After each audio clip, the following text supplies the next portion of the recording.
Hey guys, how's it going? My name is Adam. Today I'm gonna show you how to check if TikTok is suspended. So, talk here, okay.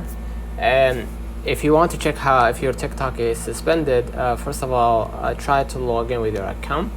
If your account is suspended, you may see a message indicating that your account is restricted or disabled. Okay, right here, you're gonna be able to see in the images right here that your account is suspended.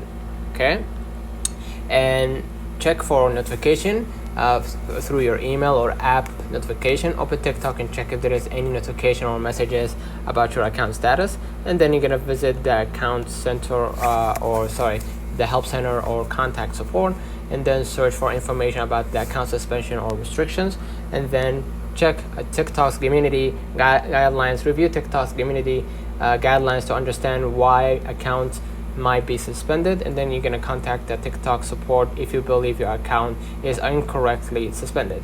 If you're unable to access your account or see your any notifications, contacting TikTok support is the best way to get specific details about the status of your account. So let me know in the comments if this video helped you. Don't forget to like and subscribe, turn on the notification bell to receive every video we upload. Thank you for watching. We will definitely